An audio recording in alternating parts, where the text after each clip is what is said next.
गे छौरी तोरे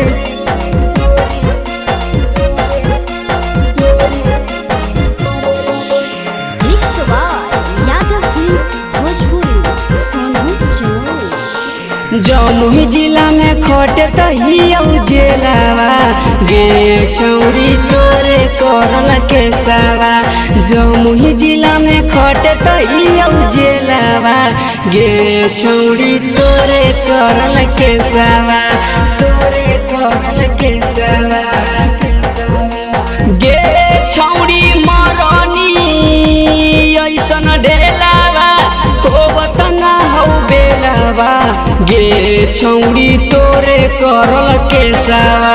बांका जिला में खटे तहिया जेलावा गे छौरी तोरे करल केसावा। जमुई जिला में खटे तहिया जेलावा छौरी तोरे करल केसावा।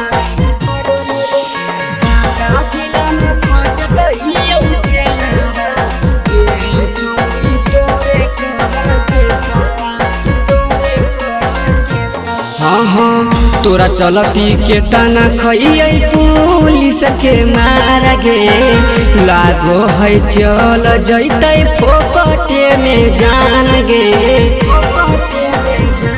हे गे तोरा चलती के तना खइयै हवलदार के मार गे लागो है चल जैतै फोकटे में जान गे। गे छौरी काहे कोइली जमेलावा होवत ना बेलावा गे छौरी तोरे करल केसावा। मुंगेर जिला में खटे तहिया जेलावा गे छौरी तोरे करल केसावा। छौरी तोरे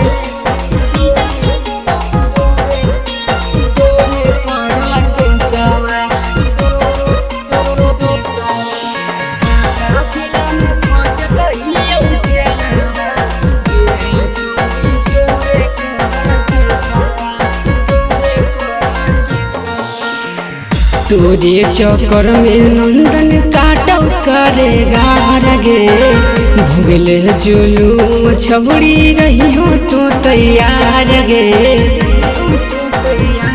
हे गे तोरे चक्कर में आशीष खटौ करेगा गे भूगल जुलूम छबड़ी रही हो तो तैयार गे।